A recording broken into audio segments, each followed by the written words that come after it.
Desire is the only thing that keeps us coming back to this state of life, which is the most difficult possible state to any being, is the state we're in now.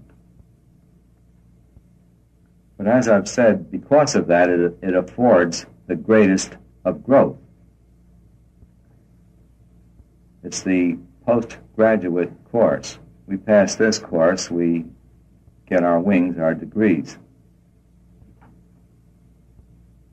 So even though it's extremely difficult, it's a tremendous advantage to be here. Although it doesn't look that way until you understand this. It looks more like a hell than a heaven.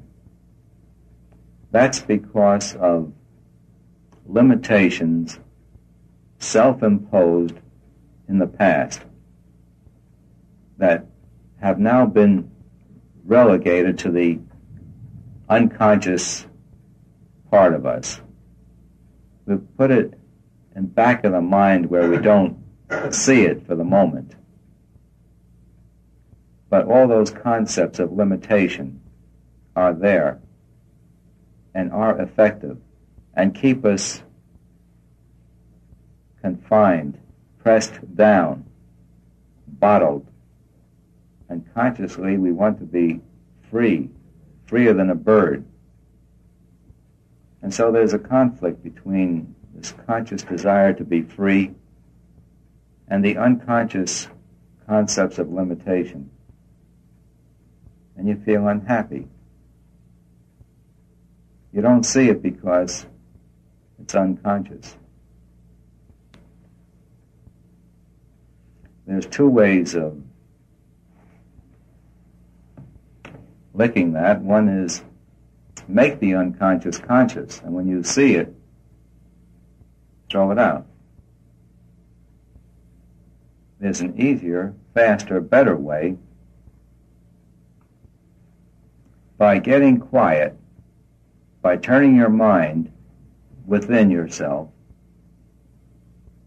asking, who am I? What am I?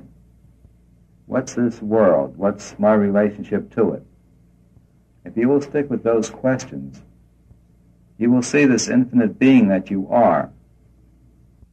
It's not easy because of the habit that's been going on for millenniums. It takes a tremendous desire for this truth or whatever we're seeking to accomplish it. Most of us get the desire from being beaten so hard by the world we finally get up enough gumption to want this. And then when it begins to make your life happier, then you want it because you know this is it. There's no top limit to happiness, to joy. And when you experience some of this joy gotten from going within, you will always want to re-establish that very happy state, which is the natural state. No matter how much you'll get away from it, sooner or later, you'll be back on the path, trying to establish the constancy of this happiness.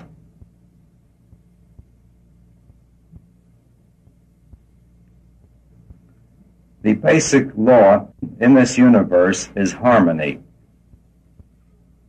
God is absolute harmony. When we are in tune with the universe, our life is completely harmonious. No effort is required to do anything. Everything falls perfectly into line. When we see God as all, and we know God is harmony, everything is in harmony right now. And to the degree we accept that is the quickness thereof.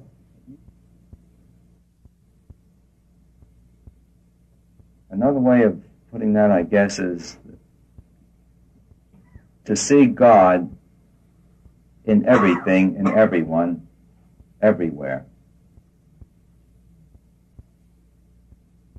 God is beauty, harmony, rightness, everything good. And accept that. And then allow this God principle to arrange things for you. We have to get our little selves out of the way.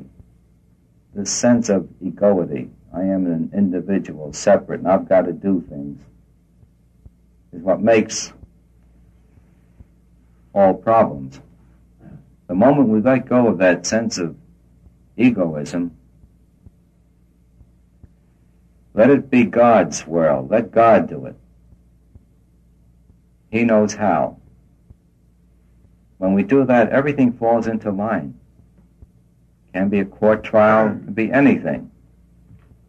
It can be a sick body. The moment we accept that principle, everything harmonizes. Radical reliance upon God will do it. Let go and let God.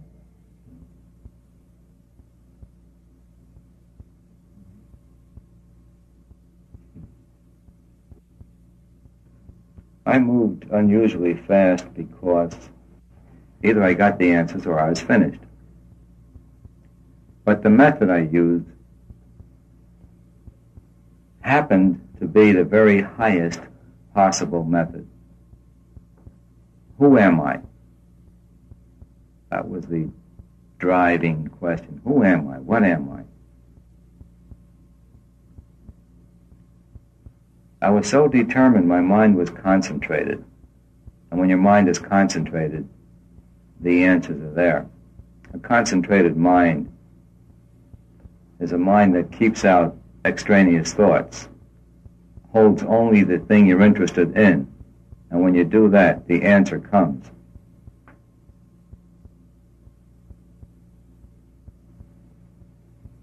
Thoughts will come in. When a thought comes in, say, to whom is this thought? Well, the thought's to me. Well, who am I? And you're back on the track again. In this manner, you can keep knocking out these thoughts. If you continue that, you'll reach a place where the thoughts don't come in anymore and you're free of thoughts. Many of us have experienced it for a certain length of time. It's a feeling of complete at-oneness with everything. It's a feeling of no otherness. It's a feeling of very profound peace. Even though there's activity, you see no action. Everything just is. The very top state is one of very profound peace. See, first it's an exciting joy.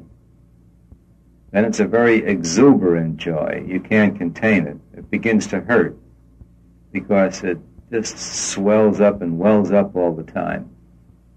Can get to be annoying, and yet it isn't, because it's tremendous amounts of joy coming up. Then it moves to a higher state of peace. That's why the Bible says that the peace that passeth all understanding. It's a very deep, wonderful, profound peace. It's the most delicious thing there is, but you can't describe it. Peace is the word that comes closest to it.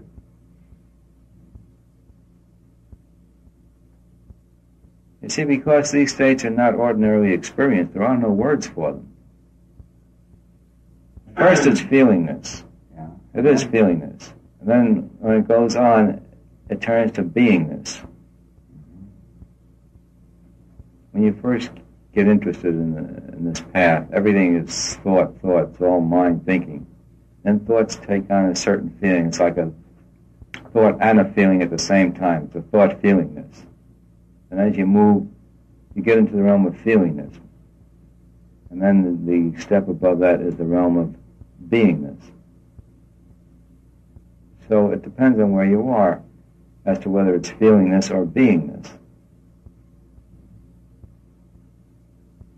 Actually, everyone in his every act is seeking his real self. We will never, ever be satisfied until we reach that state of knowing ourself